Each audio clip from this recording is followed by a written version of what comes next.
Bonjour et bienvenue au nouveau cours de maths destiné aux élèves sciences maths, PCSVT, STM, sciences techniques mécaniques et sciences techniques électriques. Ce cours est présenté par Engineering Software Learning et dans lequel nous allons expliquer les fonctions logarithmiques. D'accord. Je vais juste changer ici la couleur pour être plus lisible. D'accord. On va expliquer les fonctions logarithmiques. Les fonctions logarithmiques, normalement, ils sont faciles à comprendre. Il y a un petit peu théorème. Des théorèmes, il y a juste 5 ou 6 théorèmes qui sont fondamentaux au niveau de la fonction logarithmique. Et aussi, les applications, ce sont aussi très simples. D'accord. Les fonctions logarithmiques, normalement, il est facile. On va commencer par la fonction logarithmique népérienne. On note len. D'accord, donc elle est notée comme ça, voilà, comme ça. Len, définition, la fonction, tout d'abord, la fonction logarithmique, elle vient de la fonction 1 sur 2x, d'accord. La fonction primitive de x, de 1 sur x, c'est-à-dire x, leur x, l'image de x de f de x, c'est-à-dire égal à 1 sur x, c'est-à-dire que l'image de x c'est écrit sous la forme 1 sur x, d'accord. Et la fonction 1 sur x, d'accord, c'est la fonction f de x, et simplifier ça, la fonction 1 sur x, d'accord, 1 sur x, ça c'est la même écriture là, ça il est présenté comme ça, d'accord. La fonction primitive de f, c'est-à-dire f de x égale à 1 sur x, de la fonction 1 sur x, sur l'intervalle. Attention, sur l'intervalle 0 plus l'infini, l'intervalle ouvert 0 plus l'infini, d'accord. Et qui s'annule. La condition 1, cette fonction-là, qui est 1 sur x, il sera défini sur 0 plus l'infini, d'accord. Et il s'annule en 1, d'accord, il s'annule en 1. C'est-à-dire que f, que la fonction primitive, d'accord, c'est la fonction primitive de, de cette fonction-là, d'accord, elle s'annule en 0. En 1 plutôt. La fonction primitive, f de 1 égale à 0. Alors, cette fonction-là, la fonction primitive, qui est notée comme ça, s'appelle la fonction logarithmique népérienne et est notée ln. Cette fonction-là, elle sera notée comme ça, ln de x. D'accord, c'est ln de x, d'accord. On va commencer, on va expliquer les différentes propriétés de ln de x. La monotonie de ln de x, d'accord.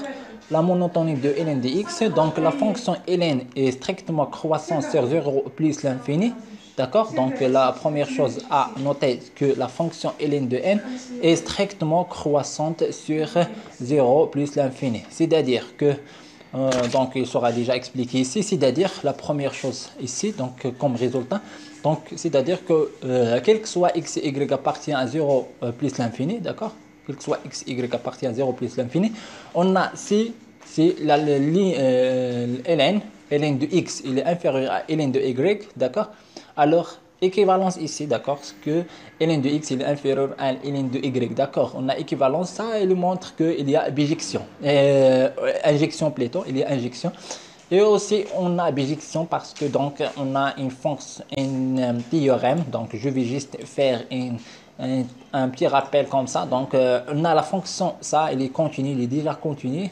Cette fonction, elle est déjà continue. Elle est strictement monotone. Alors, elle est déjà strictement monotone, c'est-à-dire cette fonction, elle est déjà strictement croissante sur 0 plus l'infini. Et cette fonction-là admet une fonction réciproque, d'accord. Et c'est-à-dire c'est une bijection, d'accord. C'est une bijection. Cette fonction, c'est une bijection. Voilà. C'est juste un théorème.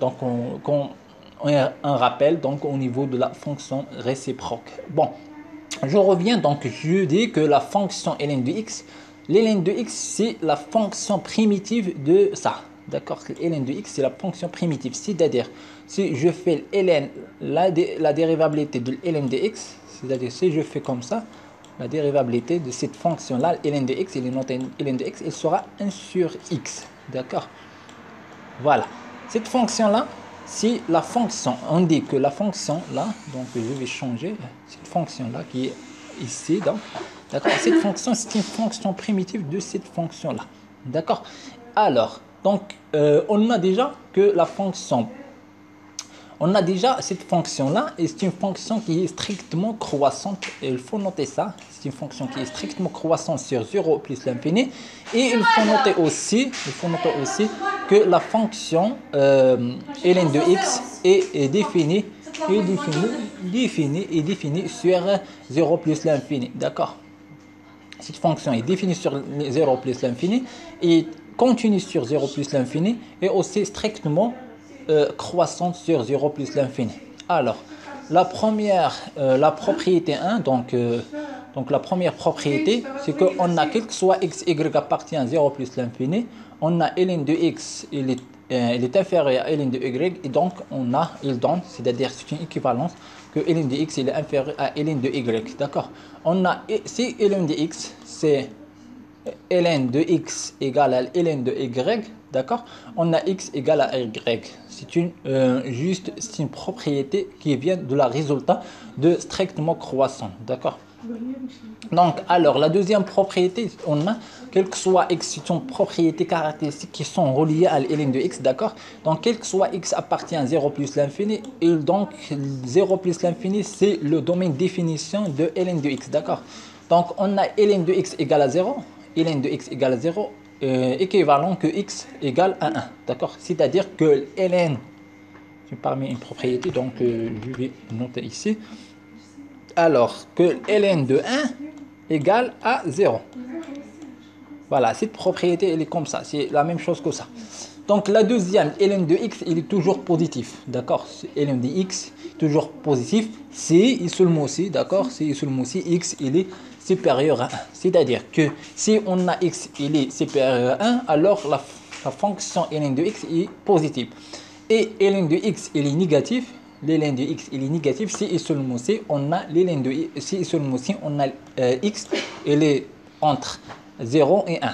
Et donc c'est un intervalle qui est ouvert de deux côtés, 0 et 1, c'est-à-dire que x appartient à 0, comme ça.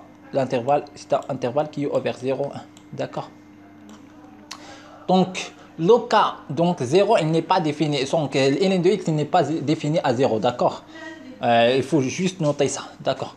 Donc on va passer vers le théorème suivant. Donc soyez x et y appartient à R étoile plus. Pourquoi x y doit être appartient à R étoile plus? Parce que donc on a ln de x, et donc ln de x normalement il est défini sur R étoile plus, d'accord. ln de x il est défini sur R étoile plus, et R étoile plus, si on l'écrit sous la forme d'un intervalle, donc il sera comme ça, d'accord. R étoile plus, donc ça c'est l'équivalence d'un R étoile plus, d'accord. Donc je vais juste supprimer ce truc là, donc d'accord, pour donner un petit espace, donc aussi ça. Et je vais changer la couleur, comme ça il sera plus lisible. Donc on a, quel que soit x, y appartient à R étoile plus, on a ln de x fois y, ln de x fois y, donc c'est ln de x plus ln de y. Exemple, il est simple, donc ln de 2 fois 3, donc 2 fois 3, d'accord. Donc ça c'est une multiplication, d'accord, d'accord, attention, je suis 23, c'est 2 fois 3, d'accord. Alors 2 fois 3, ln 2 fois 3, donc c'est ln de 2 plus ln de 3, d'accord. Donc ça, donc attends, d'accord. Donc ln de x plus y égale à ln de x plus ln de y, d'accord. Donc la théorème suivante, si on va continuer, c'est-à-dire sur les mêmes propriétés, ce sont des propriétés qui sont reliées à ln de x, d'accord. Donc ça, toujours, ce sont juste des propriétés, donc simples à comprendre, elles sont très utilisables, d'accord. Il faut noter ça, elles sont très utilisables, d'accord. Elles entrent parmi les astuces, ce sont des astuces qu'on doit l'appliquer pendant la résolution d'un problème, d'accord. Donc on a, quel que soit y appartient à R étoile plus. Pourquoi R étoile plus? Tout simplement parce qu'on a ln, d'accord. C'est l'intervalle c'est l'intervalle définition de ln de x ou bien domaine définition de ln de x. D'accord. On a ln de 1 sur y, ln de 1 sur y égale à moins 1 ln moins 1 ou bien moins ln de y. D'accord. C'est-à-dire que le ln de 1 sur 2, comme ça, c'est égal à ln de moins ln de 2. D'accord, c'est moins ln de 2. Et je répète ça pour être plus lisible. Donc c'est moins ln de 2. D'accord. C'est-à-dire, au lieu de calculer ça, il suffit juste de calculer ça. D'accord. Donc, je passe. Donc, on a ça. Donc, quel que soit x, y appartient à R étoile plus. Donc, pourquoi on met R carré? Parce qu'on a ici, on note comme ça. C'est-à-dire sous la forme d'un paire, d'accord? Et donc, si on note R étoile plus. C'est-à-dire ça, cette écriture signifie que x appartient à R étoile plus et aussi y appartient à R étoile plus, d'accord? Donc, je passe vers ça.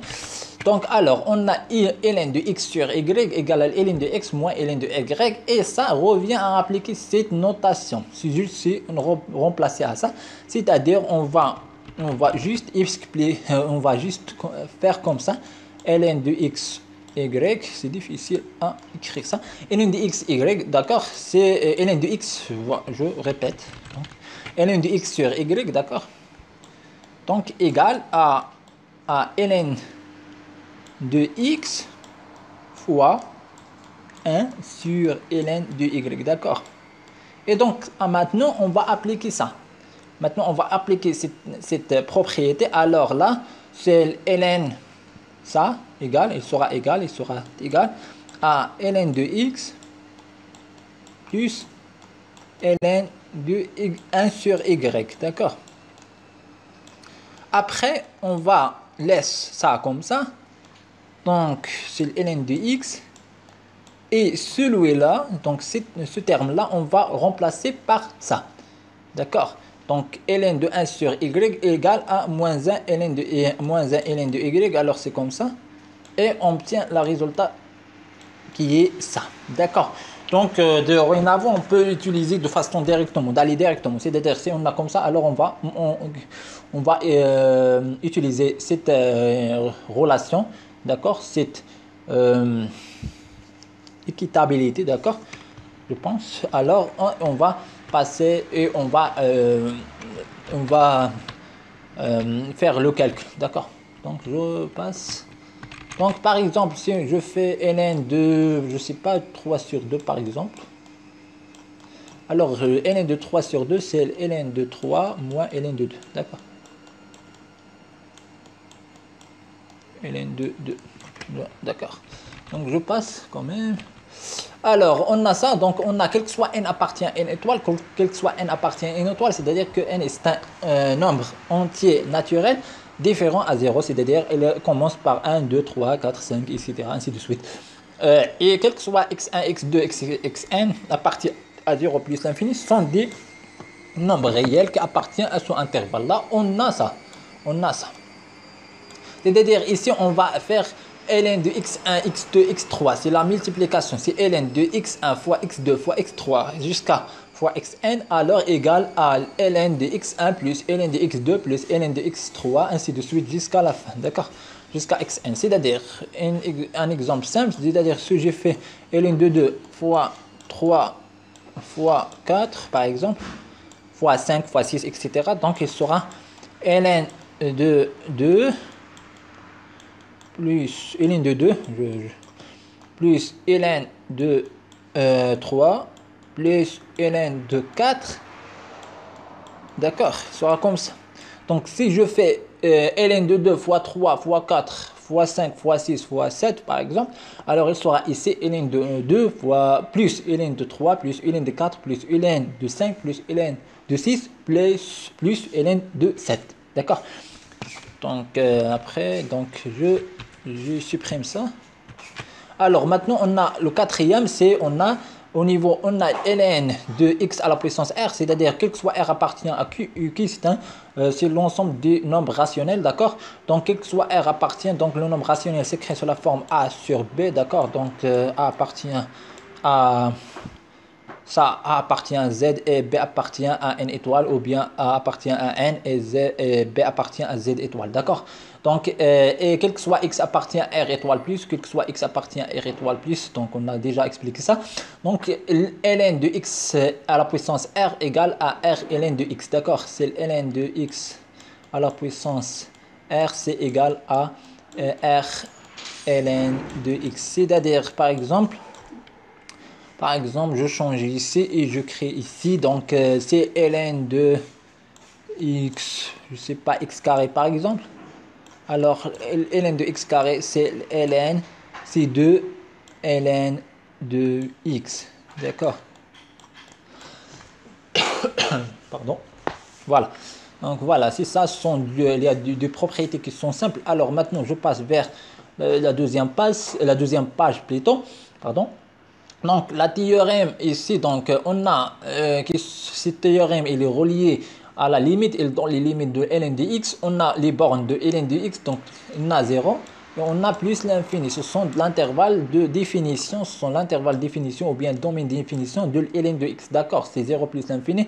Alors, on va calculer la limite au 0 et la limite au plus l'infini. On a la limite de ln de x lorsque x tend vers plus l'infini, c'est une plus l'infini, et cela vient parce que on a la fonction, c'est une fonction qui est croissante, la fonction ln c'est une fonction qui est strictement croissante, et aussi parce que la fonction n'est pas majorée, d'accord. Bon, entre parenthèses, c'est la raison pourquoi on a ln de x, on a plus l'infini, d'accord. Donc les limites de ln de x, donc la limite ln de x lorsque x tend vers plus l'infini égale à plus l'infini, d'accord. Il faut noter ça, donc il faut prendre par cœur, donc il n'y a pas... Donc ça. Donc après on a la limite, donc je reviens, on a la limite de ln de x lorsque x tend vers 0 plus, donc c'est égal à moins l'infini. Et c'est de la même raison, on a la fonction ici, c'est une fonction qui est strictement croissante, oui, c'est une fonction qui est strictement croissante, et donc il n'est pas minoré, et donc il va tendre vers fonction qui est strictement croissante. Donc si on passe à l'inverse, on fait une inverse, donc on va tomber vers moins l'infini. Donc normalement, si je fais un graphe comme ça, donc la fonction ln entre 0, donc c'est déjà, on a ici 0 plus l'infini, d'accord. On a au niveau de 0, d'accord, ici 0, on a ici sur 1, et les limites, ln de 1 c'est 0, d'accord, ln de 1 c'est 0. Alors ici on a moins l'infini, alors il sera comme ça, d'accord, et après il sera ici comme ça, donc on a un tangente qui est là, et après il sera tendance vers plus l'infini, d'accord, c'est comme ça. Donc je passe. Alors, la fonction ln, c'est lorsque x tend vers moins l'infini égale à lorsque x tend vers 0 plus, c'est moins l'infini. D'accord. Donc, la théorème suivante, on a l'équation ln de x égale à 1 admet une solution qui est unique. D'accord. La fonction ln de x égale à 1 admet une solution qui est unique sur r étoile plus, et notée, cette solution est notée. On note ln de e égale à 1. Donc, on note e. Donc, cette solution, la solution, c'est e. Et on a ln de e. Ln de e égale à 1. D'accord. Ln de e égale à 1. Ici, e égale à 2,71, quelque chose. C'est comme ça. Et des choses. Donc, c'est comme ça. Ln de e égale à 1. D'accord. C'est une fonction, c'est une solution qui est unique. Alors là, je ne vais pas entrer dans le détail. Donc, on peut quand même, utiliser ici pour montrer ça la solution, la théorème des valeurs intermédiaires. D'accord. Je passe. Donc, les broches infinies. Les broches infinies sont utilisables pour tracer le graphe. D'accord. On a l'axe d'ordonnée. Donc, on a deux axes. C'est l'axe qui est horizontal, ce sont l'axe des abscisses.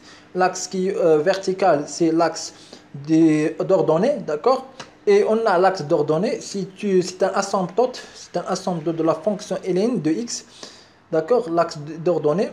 et la courbe de ln de x admet une branche parabolique dans la direction de l'axe des abscisses. Admet une fonction, une branche parabolique, c'est-à-dire il est comme ça, d'accord, c'est une branche parabolique, d'accord, admet ln de x admet une branche parabolique dans la direction de l'axe des abscisses au voisinage, je dois dire au voisinage du plus l'infini, c'est-à-dire il admet ce branche parabolique au voisinage de plus l'infini, d'accord. Ça, il admet ça au niveau de plus l'infini, n'est pas ici, donc c'est au niveau de plus l'infini. Et on a au niveau de 1, donc au niveau de ça, donc l'axe d'ordonnée est un asymptote, c'est un asymptote plutôt de la courbe, c'est-à-dire mon carré de la courbe au niveau au voisinage de 0. De 0 plus, d'accord. Ici, on va dire c'est un asymptote de la courbe au voisinage de 0 plus. D'accord, ça signifie que lorsqu'on s'approche de 0 plus, sur l'axe, il sera à côté, sera un asymptote de la courbe, d'accord, c'est-à-dire il sera comme ça, donc on s'approche, et il sera au voisinage, d'accord, il sera comme ça. Donc voilà.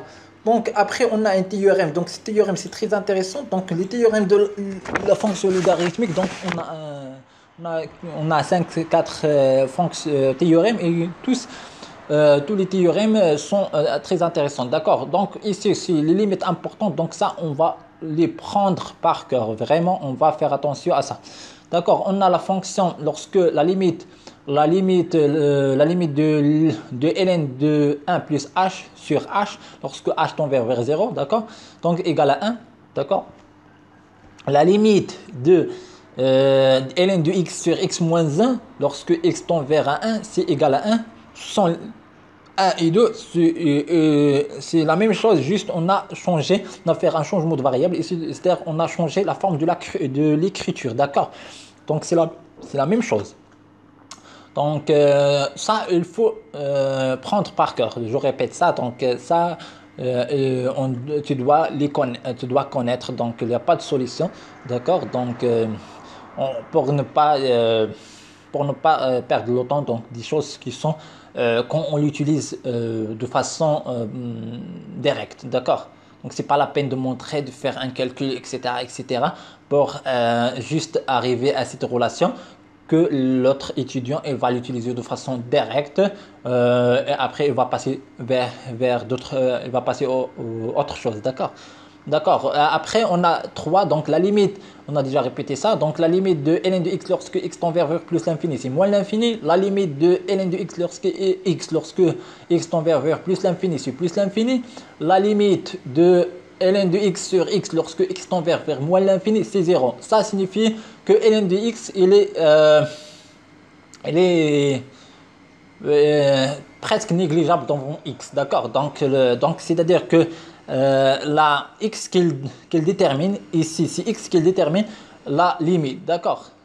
Ici c'est 1 sur x, c'est-à-dire puisque x c'est sur au dénominateur, d'accord, et c'est-à-dire et la limite de x lorsque x tend vers plus, limite de x, la limite de 1 sur x lorsque x tend vers plus l'infini égale à 0, alors on a ça. Donc on dit que x c'est lui qui détermine la limite, d'accord. Donc la limite de ln de x sur x lorsque x tend vers plus l'infini égale à 0. La limite de ln de x, la limite de x ln de x lorsque x tend vers 0 plus, c'est 0. C'est la même chose ici. La x qui va déterminer va déterminer la limite, d'accord. Et la même chose, on a la limite, on a quelque soit r appartient à q étoile plus, la limite de x, de ln de x sur xr, lorsque x tend vers plus l'infini égale à 0, d'accord. Donc c'est la même chose que nous avons déjà dit, c'est-à-dire que x, d'accord, est celui qui va déterminer la limite de cette fonction qui s'écrit sous la forme comme ça, ln de x sur x, ln de x sur x carré, x ln de x, etc., d'accord. Donc ça, il faut noter, d'accord. Après, la dérivée de la fonction ln. La dérivée de la fonction ln, donc soit là, tout d'abord on a ln de x, donc on a ln de x, donc il faut noter ça, donc avant d'entamer la théorème. Donc, la limite de ln de x égale à 1 sur x. D'accord? Égale à 1 sur x. D'accord? Parce que ln de x, c'est la fonction primitive de ln de x. D'accord? Alors, la dérivée de ln de x égale à 1 sur x. Et soit une fonction dérivable. Donc, on va passer vers la composition entre une fonction qui est dérivable et la limite de x. D'accord? Donc, soit une fonction dérivable sur i, de u et à d appartient à r, et quel que soit x appartient à i, on a une limite, on a u du x différent à 0. La fonction u du x est différent à 0. Alors, la fonction x, ln de la valeur absolue, ici c'est la valeur absolue du ux, alors c'est une fonction, est dérivable sur i, on a suivante. Donc je reviens à expliquer ça. Pourquoi on a utilisé la valeur absolue? Parce que la limite de x, elle est définie sur 0 plus l'infini. D'accord? Donc la fonction, elle doit être toujours, la fonction qui est à l'intérieur, elle doit être toujours supérieure strictement à 0. D'accord? Elle doit être la fonction, quelle que soit la nature de la fonction qui existe à l'intérieur de ln de x. Cette fonction-là, elle doit être supérieure, strictement supérieure à 0. D'accord? Pourquoi on a fait la valeur absolue? D'accord? On sait que la valeur absolue, elle donne seulement qui est positive. Elle ne donne pas qui est strictement positive. Pourquoi on a fait la valeur absolue? Parce qu'on a déjà dit que la fonction u de x, elle est déjà différente à 0. Puisqu'il est différent à 0 et positif, alors il est strictement positif. D'accord? Donc la fonction x ln de la valeur absolue de x est dérivable. La fonction a dit, elle sera dérivable sur i. D'accord? Et on a la dérivée, elle s'écrit sous la forme comme ça. C'est-à-dire, quel que soit x appartient à i, la dérivée de la fonction ln de i, la valeur absolue de ux, la dérivée de ln, la valeur absolue de ux, d'accord, est égale à la dérivée de ix sur ix. D'accord, c'est la dérivée de ux sur ix. Et ça, on peut montrer ça facilement à travers la dérivée de la composition de deux fonctions, d'accord? C'est-à-dire f rang g. Si juste revient à appliquer cette propriété, c'est la dérivée de g de f rang g. Avec f ici, c'est la limite, d'accord? Et g, donc et c'est cette valeur, c'est la valeur ici, d'accord? C'est juste composition, d'accord? Donc on a déjà expliqué la composition, comment s'écrit, et donc je vais répéter ça. Donc on a f rang g, donc f rang g, la dérivée de f rang g égale à la dérivée de g, d'accord, fois la dérivée de f, rang g, وهاد جي ندخلوها نداخل كوم سا. هاد l'écriture هادي راه هي كتعني بان هي f prime rang g, d'accord? Donc si je remplace g prime et f prime par sa valeur, donc on va obtenir donc g prime, donc g elle est déjà f, c'est ln de x, d'accord? Ici c'est ln de x, et ça c'est ln de x, oh là là, ça c'est ln de x, d'accord? Et g c'est ux, d'accord? F c'est ln de x et g c'est ux, d'accord? Donc f g prime égale à ux, à i prime x, d'accord? C'est g fois f prime c'est la limite, la dérivée de ln de x c'est 1 sur x, elle est déjà notée ici, d'accord? Voilà, donc 1 sur x, d'accord? هذه rang gx, هذه rang gx, d'accord? Alors donc gx, donc quel que soit x, elle sera ici, donc on va remplacer par gx. Donc puis mécanique x, donc on va remplacer par gx, ou gx il y a ux, d'accord? Je reviens. Donc on a gx في هذا le cas rang gx, وهذا gx هذه c'est ux, d'accord? Alors, d'accord, déjà noté ça. Donc, je vais juste supprimer cette partie-là. Alors, donc, on obtient ça. Ux égale fois 1 sur Ux. D'accord, c'est noté. D'accord, vous avez déjà noté ça. Donc, je vais juste supprimer ça. Donc, voilà. Et alors, on obtient après, c'est Ux sur UX. Donc, ça, c'est UX. D'accord. Et donc, après, on a ça. Donc, ça, c'est-à-dire, on obtient la même chose. Alors, donc, ce sont des choses qui sont directes. Si vous avez déjà, familiarisé avec ça, donc si vous avez déjà, si vous rappelez ça, donc utilise de façon directe, d'accord? Sinon, alors toujours, tu peux trouver la même chose à travers l'application de f-rangé, d'accord? Maintenant, je passe.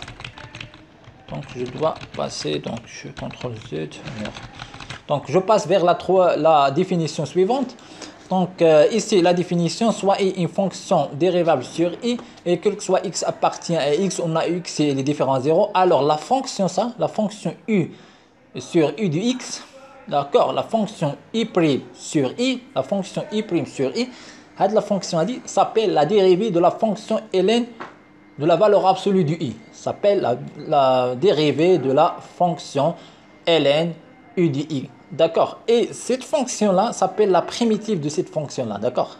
Cette fonction s'appelle la dérivée et l'autre s'appelle la primitive. La théorème, on a la théorème soit u une fonction dérivable sur i et quel que soit x appartient à i, quel que soit x appartient à i, on a ux et les différents zéros.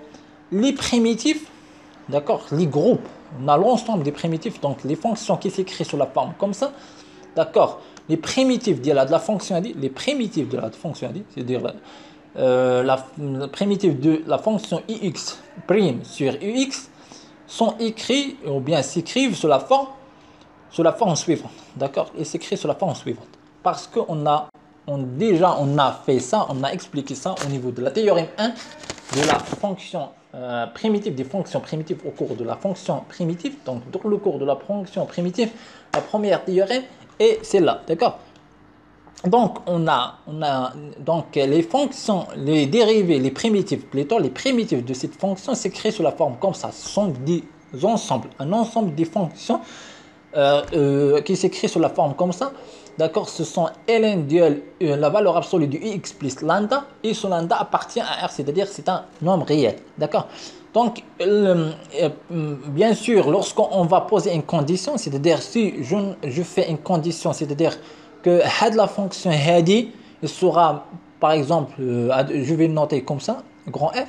Alors, si je fais une condition, c'est-à-dire f de 1 par exemple, f de 1 égale à 0, alors cette fonction-là, il sera une fonction unique. Le groupe des fonctions, il va se réduire à une fonction unique, d'accord. D'accord, donc après, donc on a la fonction, on a déjà tous ces théorèmes-là, donc toutes ces choses-là sont reliées à la fonction ln, c'est-à-dire la fonction logarithmique népérienne, d'accord.